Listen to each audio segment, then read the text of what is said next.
Now, the race for the White House edges down to 4 key and hung states, namely Pennsylvania, Georgia, Nevada, as well as Arizona. Now, to help us make sense of the numbers in these remaining states, I'm joined by our politics editor, Sbu Ngalwa. Look, Sbu, it's been quite a long 3 days so far, with a lot of back and forth as far as the polls are concerned. But how are these key states looking like at the moment?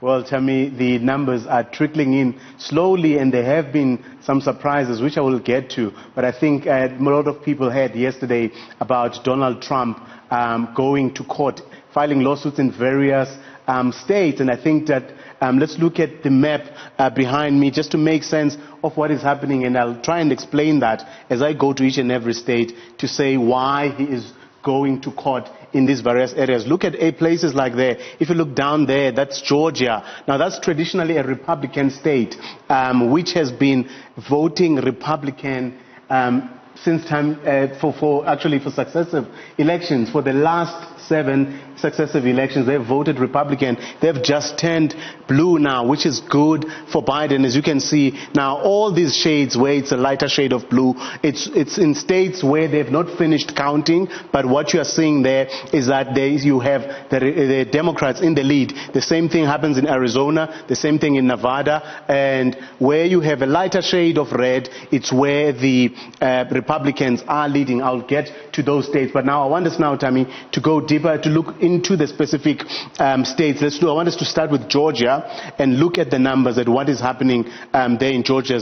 As you can see there now, I've made this point that Georgia is traditionally a Republican state. Now we see there Joe Biden with a slight majority, and it's not much. It's only 917 votes between them. But that's still significant because they've only counted 99% of the votes. Now you might think that 1% is negligible, but actually it's not much, because that 1% actually represents 50,000 votes. So there's still a good 50,000 votes outstanding, but the fact that Joe Biden is leading in Georgia is quite a good psychological boost for the Democratic Party. Also as we know that Joe Biden is also leading in terms of the overall figures. And in that state, we know that there are 16 electoral votes that are coming out of there. Now, if you look at what has been declared already, with Joe Biden with 253 electoral votes, if he gets that 16, that means that he is 1 electoral vote shy of the required threshold of 270. Now, let's go to the next state, Tammy.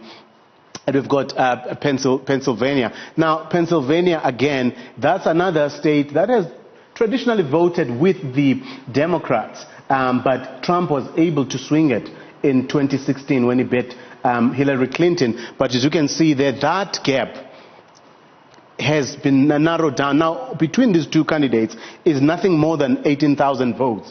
And that gap has come down significantly. At some point, Trump was leading with 600,000 votes. And that came down to 300, 200, 185, and now 18,000 votes between them. Now, you look at that. 95% have been tallied. What does the 5% represent? That 5% represent a whopping 348,000 votes. I wonder, Sbu, I mean, it was just reported that the U.S. Postal Services says 1,700 ballots were found in Pennsylvania facilities on Thursdays, and these were then taken to the center to be counted.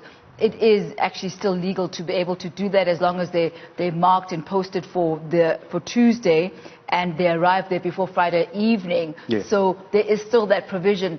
How much of an impact will that make on the numbers that we are seeing now, if any?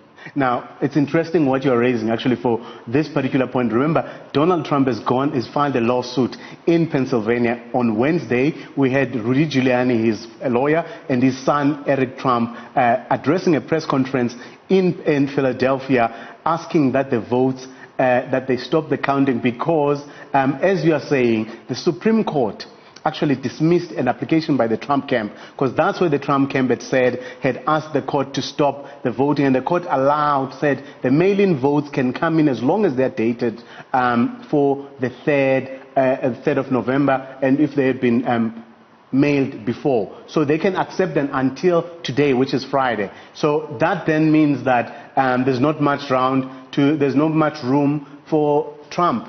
And the reality is, if they are legitimate votes, they will be counted. And the state election law allows for that. So in effect, what Trump and his team were trying to do is to have the law changed for them at that time. To suit them. And because they knew, Tammy, that in this particular election, there would have been an unprecedented number of mail-in votes, about 100 million of them. And because coronavirus had become a political issue in the United States, where the Democrats were advocating for their members to wear masks, Trump was saying, it doesn't matter, you don't need to wear a mask. So the expectation, obviously, as we're seeing with these votes that are trickling in, the expectation was always that the mail-in votes would go in favor of the Democrats. And now, as you see those numbers changing and those gaps narrowing, those are the mail-in votes coming in. So that explains that frustration. I want us to go to the next state.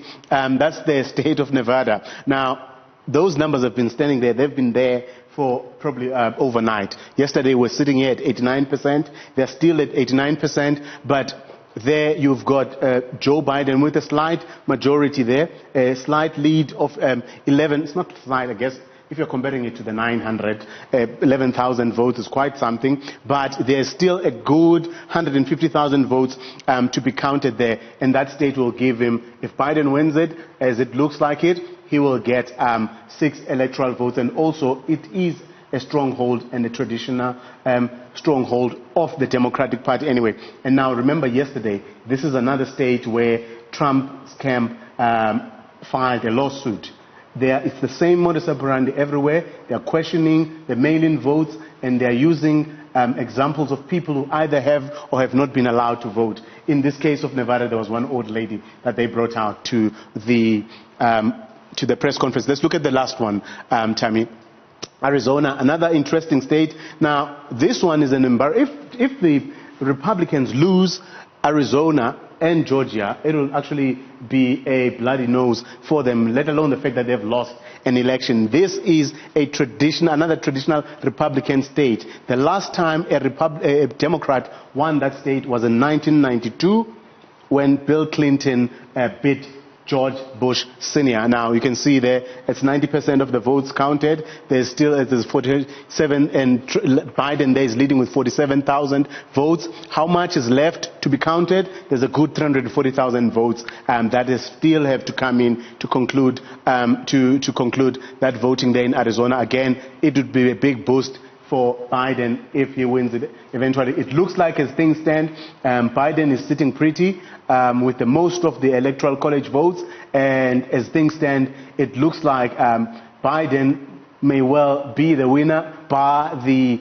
the lawsuits that have been brought by the Trump campaign. Already one of them was dismissed yesterday. That was in the state of Georgia, where they were once again questioning the mail-in votes and also the counting that is taking place. So that's where we are currently. Another state that still has not been declared, which I didn't have on the wall there, is North Carolina. In North Carolina, again, there's a slight lead. There's about over 90% of the votes that have already been tallied, and there the Republicans, and in this case, Donald Trump, is leading. And certainly we'll continue touching base with you, Sbu. Certainly it's not carte blanche at the moment. It still could be any man's game. I remember in 2016 how Hillary Clinton had the popular vote, and everybody was saying Clinton has got this. But it really is not over until it's over. We've seen this happen before, so perhaps it's still a bit too early to call it. As you are saying, Tammy, it is it's a similar script. Actually, if you look at the gap between Biden and Trump in terms of the popular vote, actually it is now because Biden is just over 70 million of those popular votes, and he's leading in those states, and there is a good 2-3 million gap between them. So that's why people are questioning the whole electoral college system and asking, is it really relevant, and does it not deny the right of the voters to pick their candidate, especially if you are using the one man one vote principle, Tammy? Well, certainly very interesting questions there that we'll continue meeting out and dissecting. Thank you so much for that rundown of the U.S. elections as they stand so far. That's our politics reporter there, Sbu Ngalwa, on all matters U.S. elections related.